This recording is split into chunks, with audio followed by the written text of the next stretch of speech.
Hey there, this is Stacy Phillips, and this is my video log for Thursday, January 16th, 2014. Yesterday I had a day that can be best typified in one phrase. I don't wanna. Yeah, that was about my day yesterday. I don't wanna. I had a really big I don't wanna in my brain, and literally took me until about 4 o'clock in the afternoon to diffuse it. So what do I mean by a big I don't wanna? Well, this can be applied across the board, from our plan, our eating plan, to our exercise plan, to, pretty much anything. I'm kind of a master procrastinator. And one thing that our plan had taught me to do, well, in the food sense, is to be satisfied with the food that I had that was going to accomplish something in me, which was to help me create optimal health in my life, and to use food for its proper purpose. Well, now that I'm in maintenance and I am working on training for my marathon, the same principles apply, because sometimes I'd wake up on our plan, the weight loss portion of our plan, and say I don't wanna, because I would find that my focus had been drifting kind of toward being food centric, or just deprivation oriented, instead of what I was trying to create and what I wanted. And I would find that if I fed those deprivation thoughts, or if I kind of let myself feel sorry for myself, then that part of me would get stronger. The part that was kind of a big baby. Let's just be honest, big baby. Yeah, I'm the first to admit I have a big dose of big baby in me. So anyway, back to yesterday. Yesterday I had 6 miles on the schedule, and it's now getting to the point where 6 miles is a good stretch of the legs. I've run a half marathon already a couple of weeks ago, 13.1 miles. My next long run is this coming Sunday, I believe, and it's 14 miles. So the midweek runs are kind of like, 6 miles today and then rest, and then tomorrow I'll go 8 miles, and then the next day I'll go 3 miles, or 3 or 4 miles. I have to check the schedule, and then I rest a day, and then I do 14. So 6 again is a good stretch of the legs, and it takes me a little over an hour. Today I felt real slow, but I just picture today I was doing everything I could to let the minutes go by. And I knew that I was going to run, and I think it's been because I took a solid week off of my running schedule. The way I timed it for Paris allowed me to do that. I knew I'd be traveling a little bit in January, so I built in a couple of weeks that were very light or rest. This last week was one of them. So today was getting back out there after 6 or 7 solid days of no exercise really whatsoever, and really I didn't want to.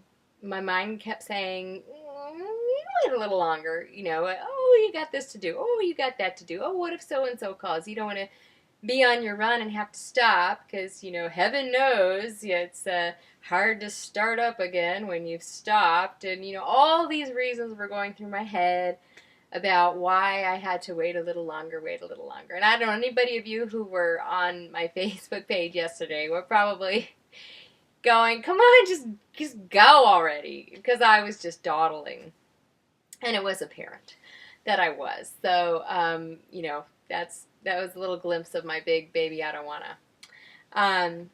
But what did I do? I got out there.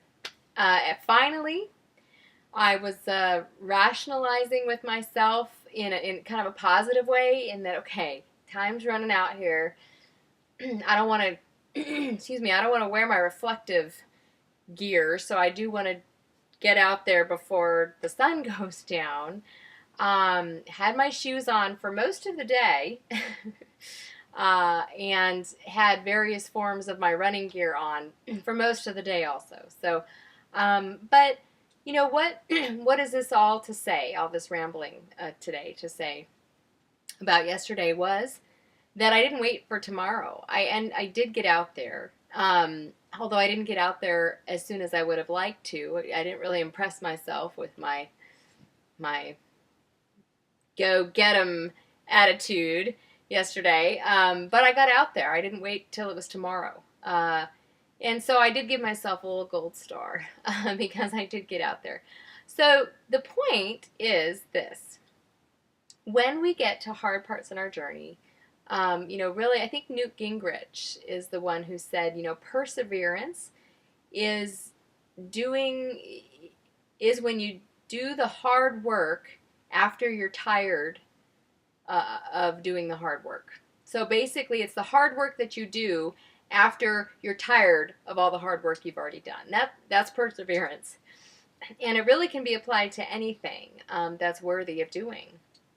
Yesterday for me, it was my 6-mile run. And what I've often realized is that the part of you that you feed, the part of you that you indulge, as far as your emotions or your will, that's usually the part that will gain strength by that action. So if I listened, sometimes my brain has what I call tricky thoughts, or my heart has tricky feelings, and I can't always trust them.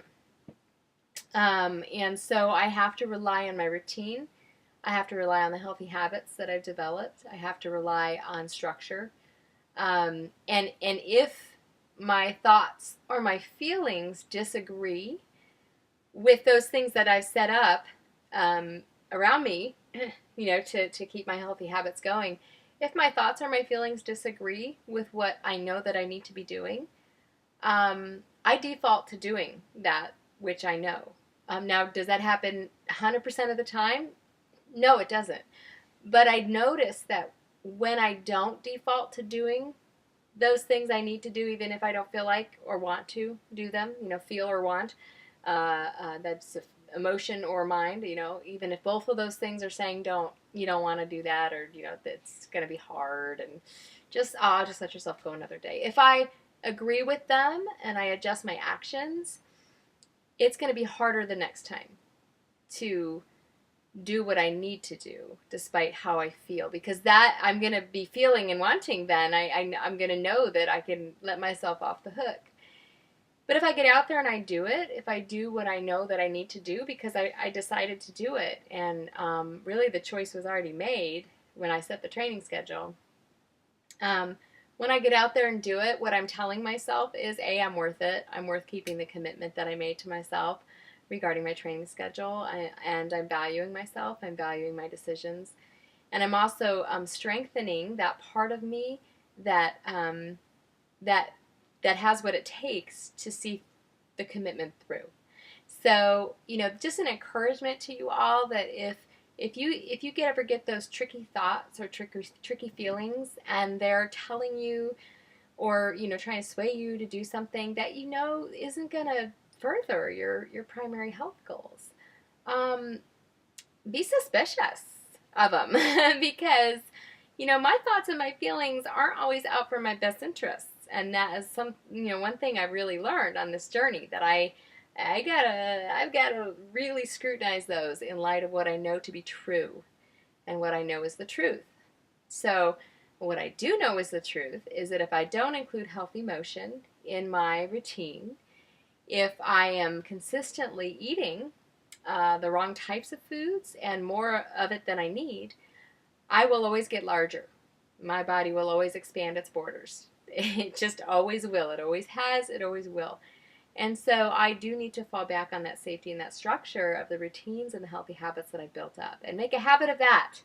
So again, I'm not saying, if you've ever succumbed to your desire to not do something, or if you've ever eaten off plan, that, you're doomed. Not at all. Not at all. I'm not saying that. I am not saying that at all. If that were the case, I would not be here. I am living proof that at any stage you can pull it back out and do what's right as regards your health journey. So the thing that you've decided to do because you're so excited to be healthy.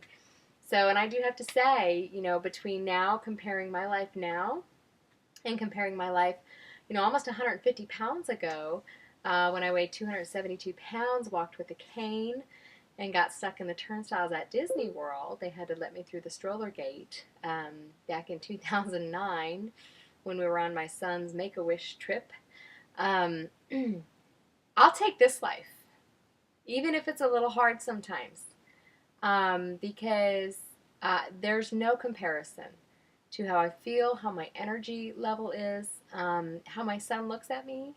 I mean, I just can't even tell you what a joy my life is amidst all the hard stuff. I'll take it any day.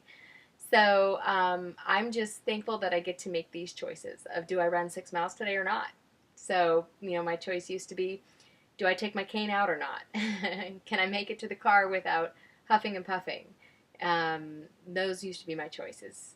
Cross my legs, forget about it. It wasn't even a choice. I didn't even have that choice to cross my legs. Go up a flight of stairs, not if I don't have to. And if I do have to, I'd have to lean very heavily on the railings, almost pulling myself up those stairs. So let me encourage you just once again that if you would like assistance on your health journey, if you see a life for yourself, even vaguely, even just a glimpse of something that you hope for, that as of yet you've not been able to attain, and you just need a little guidance, and you see people who have been successful in this program, and you say, that is what I want. I want that. I want that kind of success. Results do vary. It's individual for clients, but you can lose 2 to 5 pounds a week for the first 2 weeks, and then 1 to 2 pounds a week thereafter, and that's pretty consistent. So, again, results vary, but do contact me at StacyMichellePhillips@gmail.com. That's StacyMichellePhillips@gmail.com. I am a free certified health coach, and I would love to get you going on the path to optimal health. Just as a reminder, I do take new clients only, so if you already do have a health coach, even if you've had one in the past and haven't really connected with them in the last 6 months, year, 2 years, whatever, they will be happy to assist you. Just go ahead and reconnect with them, give them a call or an email, and I'm sure they'll be thrilled to know that you would like to get on the path to optimal health again. All right, so thanks so much, and you have a great rest of your week. Bye-bye.